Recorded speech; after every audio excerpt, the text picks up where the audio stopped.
एक ऐसा शक्तिशाली अस्त्र जिसके डर से स्वयं महादेव भी डरते थे, एक ऐसा शस्त्र जिसके खौफ से स्वयं श्री राम भी भयभीत हो गए थे, और एक ऐसा अस्त्र भी था जिसका इस्तेमाल करते ही भगवान श्री कृष्ण रण छोड़कर भाग गए थे। एक ऐसा शस्त्र जो पूरी सृष्टि को नष्ट करने की ताकत रखता था।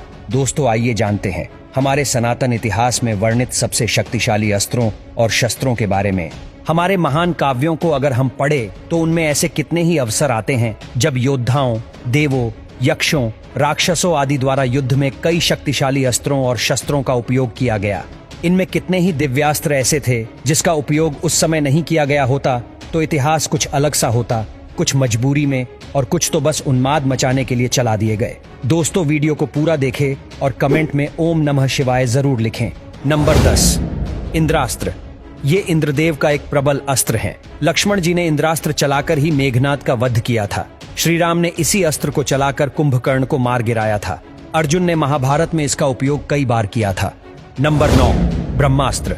हमारे सनातन धर्म में ये माना जाता है कि धर्म और सत्य को बनाए रखने के उद्देश्य से ब्रह्मास्त्र का निर्माण ब्रह्मा जी द्वारा किया गया। ब्रह्मास्त्र की चपेट में आने से लक्ष्य पूरी तरह से नष्ट हो जाता है। इसका उल्लेख हमारे वेदों और महाकाव्यों में कई बार आता है। इसकी मारक क्षमता अचूक है। नंबर 8, वासवी शक्ति। इंद्रदेव की ये मोघ शक्ति उन्होंने कर्ण के कवच और कुंडल के बदले दी थी, पर कर्ण इसका उपयोग सिर्फ एक ही बार कर सकता था। इसी से कर्ण ने घटोत्कच का वध किया था। नंबर 7, रौद्रास्त्र। स्वर्ग लोक में अर्जुन ने इसी अस्त्र का उपयोग कर हजारों काल के व्यक्तियों का वध किया था। अर्जुन इस अस्त्र को कर्ण पर भी चलाने वाले थे, पर उसी समय कर्ण के रथ का पहिया भूमि में धंस गया था।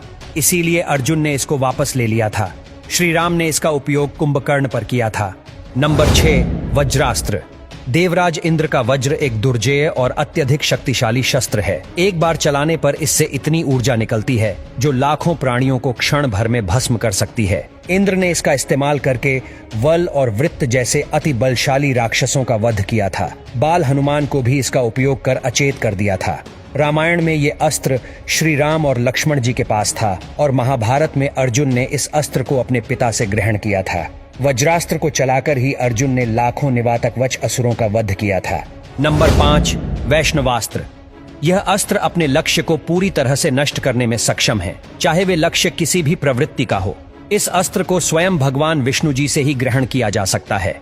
श्री राम को इस अस्त्र का ज्ञान था और महाभारत में भवदत्त ने इसका उपयोग अर्जुन पर किया था, जिसको श्री कृष्ण ने अपने ऊपर ले लिया था और वह एक माला में बदल गया, क्योंकि श्री कृष्ण भगवान विष्णु जी के ही पूर्ण अवतार थे। नंबर 4, ब्रह्मशीर। यह ब्रह्मा जी का सबसे शक्तिशाली अस्त्र है। इसे ब्रह्मास्त्र से भी 4 गुना अधिक शक्तिशाली माना जाता है। रामायण काल में इसका ज्ञान श्री राम और लक्ष्मण जी दोनों को था, पर इसका उपयोग उन्होंने नहीं किया। महाभारत में इसका ज्ञान गुरु द्रोण, अर्जुन और अश्वत्थामा को था। कुरुक्षेत्र युद्ध के अंत में अश्वत्थामा ने अर्जुन पर ब्रह्मशीर चला दिया था, जिसके जवाब में अर्जुन को भी अपना अस्त्र छोड़ना पड़ा था। पर बीच बचाव के कारण अर्जुन ने तो अपना अस्त्र वापस ले लिया, पर अश्वत्थामा ऐसा करने में असक्षम थे और उसे उत्तरा के गर्भ की ओर मोड़ दिया। नंबर 3, नारायणास्त्र। यह भगवान विष्णु का एक शक्तिशाली दिव्यास्त्र है जिसका प्रतिकार करना असंभव है। इसका प्रतिरोध करने से इसकी शक्ति बढ़ती जाती है और इसका केवल एक ही प्रतिकार है, और वे ये कि शत्रु अस्त्र छोड़कर नम्रता पूर्वक अपने आप को अर्पित कर दे। इसका उपयोग महाभारत में अश्वत्थामा ने पांडव सेना पर किया था। कुछ ही समय में इस अस्त्र ने पांडवों की एक अक्षौहिणी सेना नष्ट करती थी। तब श्री कृष्ण ने सबको इसके आगे नतमस्तक होने की सलाह दी थी। नंबर 2, पाशुपतास्त्र। यह भगवान शिव का एक अति शक्तिशाली अस्त्र है जो संपूर्ण ब्रह्मांड को पलक झपकने से भी पहले नष्ट करने में सक्षम है। त्रिपुरा 3 अविनाशी दानव नगरों को नष्ट करने के लिए भगवान शिव ने पाशुपतास्त्र का ही उपयोग किया था। इस बाण का निर्माण भगवान शिव ने किया था।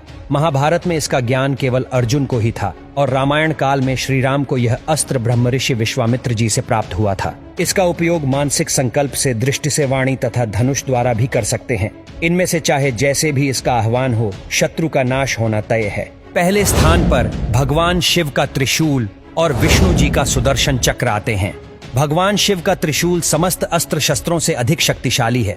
इसका प्रमाण हमें महाभारत के अनुशासन पर्व में मिलता है। त्रिशूल के 3 मुख्य रचनात्मक ऊर्जाओं के 3 रूपों ईरा, पिंगला और सुषुम्ना का प्रतिनिधित्व करते हैं। शंकर जी द्वारा छोड़े जाने पर वह इस पृथ्वी को विदीर्ण कर सकता है, महासागरों को सुखा सकता है अथवा समस्त संसार का संहार कर सकता है। धूम रहित आग की ज्वालाओं सहित वह काला त्रिशूल प्रलय काल के सूर्य के समान उदित हुआ था और हाथ में सर्प लिए अवर्णनीय शक्तिशाली पासधारी यमराज के समान जान पड़ता है। और वही सुदर्शन चक्र अजयता, गति और मन को इंगित करता है। सुदर्शन चक्र अच्छाई की बहाली को भी दर्शाता है। भगवान विष्णु का ये चक्र शिव जी की त्रिशूल की ही तरह अति शक्तिशाली है। एक बार इस चक्र को छोड़े जाने पर इसको काट पाना असंभव है। विष्णु जी के अवतार श्री राम और श्री कृष्ण जी ने इसको धारण किया था, लेकिन इसका उपयोग इन दोनों में सिर्फ श्री कृष्ण ने ही किया था। श्री कृष्ण ने सुदर्शन चक्र से ही शिशुपाल का वध किया था।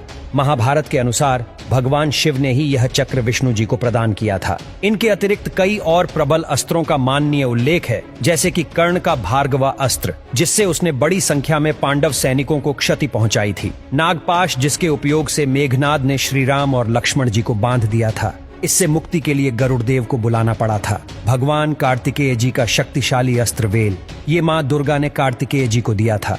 इसी से उन्होंने तारकासुर और उसके साथ आए लाखों दैत्यों का वध किया था। अंजलि का अस्त्र, जिससे अर्जुन ने कर्ण का वध किया था। भीष्म पितामह का प्रस्वाप्न अस्त्र और भी कई ऐसे अस्त्र, अंतर्ध्यान, आग्नेय अस्त्र, सम्मोहन अस्त्र, वरुणास्त्र इत्यादि मुख्यतः इन्हीं वस्त्रों को ही अति शक्तिशाली माना गया।